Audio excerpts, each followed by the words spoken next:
Prime Minister Anthony Albanese has arrived in Philadelphia ahead of US President Joe Biden's final Quad meeting. Prime Minister, are you worried that in November President Trump wins and all of this talk about stability and so on in the region is flipped on its head?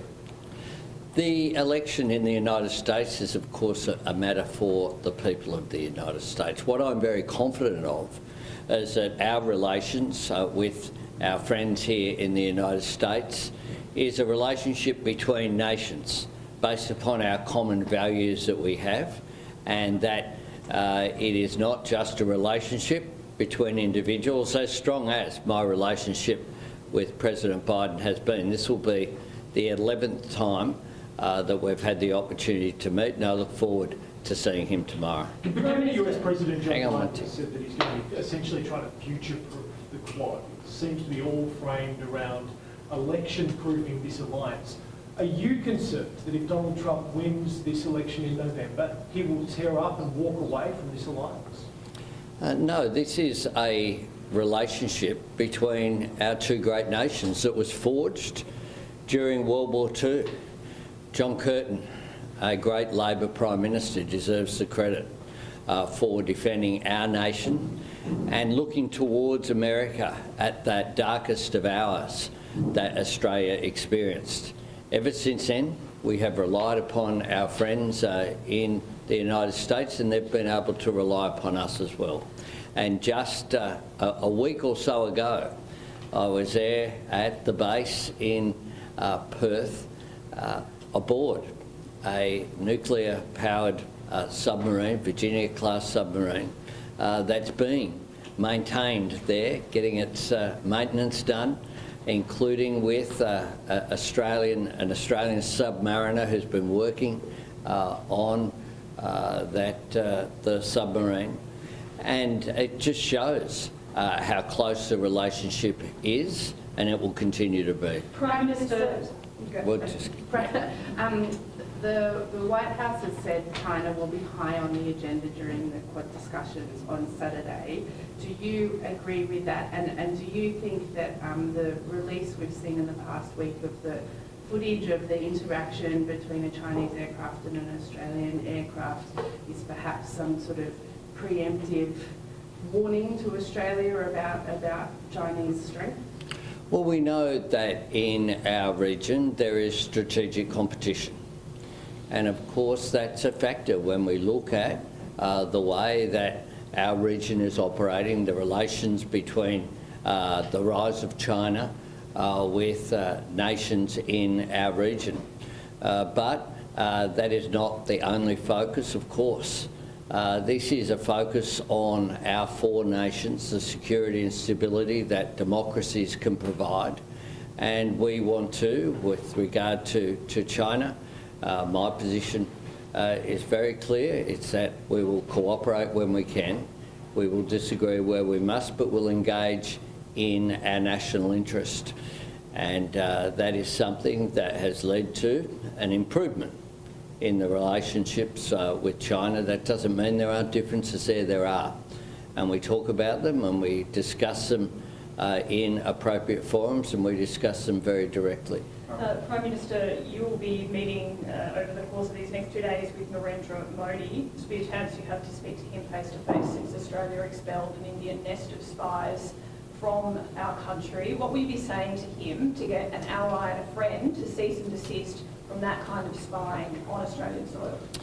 Well, what I do is act diplomatically and have those discussions, and that will no doubt be something that is raised. But the relationship between Australia and India is a very strong one.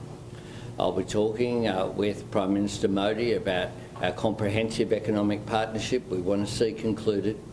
We have had increased economic relations between our two great nations. We of course have the connections through our diaspora as well. It's the largest growing group of people in Australia, people of Indian heritage.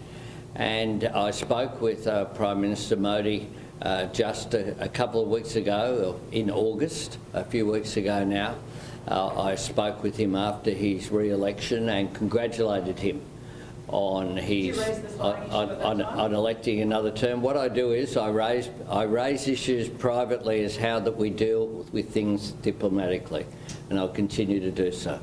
You're meeting with President Biden, the one-on-one. He is at the end of his term. So what do you hope to achieve, or what is the purpose of that meeting? President Biden has been a great friend of Australia. He's been a champion of the Quad. He has been a strong advocate of an increased US engagement in our region, in the Indo-Pacific region.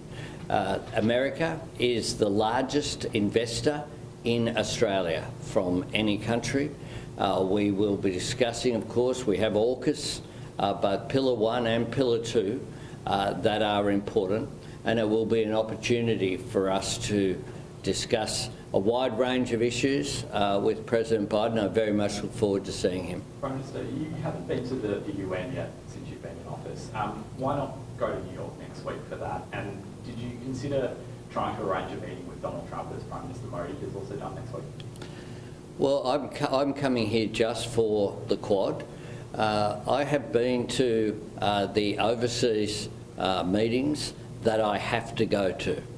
So this year, I will attend in the coming period, notwithstanding the ongoing election speculation that no doubt will appear from time to time. I will be going to the G20, to APEC, where Australia are strong participants. I will be attending, obviously, here, the Quad, but also CHOGM is important. It's being held in our region, and we will host their Majesties in October during their visit. The first visit, obviously, of His Majesty King Charles as the sovereign. That will be an important visit, and CHOGM in Samoa in our region is very important that I go to. In addition to that, I hosted the ASEAN leaders in March in Melbourne. Every single ASEAN leader was there in Melbourne. I look forward to going to Laos, to the ASEAN and East Asia Summit is important as well. I have prioritised the visits that I have to make, and I know I get criticised for not doing more international travel. And the irony of that, when compared with some of the coverage of when I do travel, is not lost. Just on Donald Trump, sorry, Prime Minister, just on Donald Trump, that was the second part of my question, whether you considered... Well, I'm meeting the President of the United States, is Joe Biden, and I'll be meeting President Biden and meeting Prime Minister Kishida and Prime Minister Modi. That's the purpose of my visit here. Just to follow up on the answer you gave Tom before, so you prioritise the visits that you have to make. Does that mean you don't see the UN as an important body? No, it is an important. But of course, it is an important body. But Penny Wong, our Foreign Minister, will be attending. I've had the opportunity to meet with the UN leadership at a range of forums, including we'll be there at the G20, and I will continue to engage, but with domestic responsibilities I have as well, I'm very conscious of.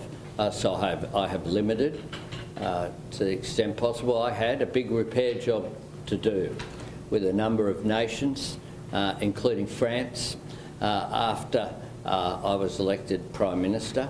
In addition to that, I haven't been able to go to every forum. Richard Marles attended NATO. Penny Wong will do a fantastic job at the UN General Assembly. Prime Minister, can I just ask one domestic but important question? Well, does your government plan any further relief, cost of living relief for pensioners? I'll have a lot to say next week about all of those issues.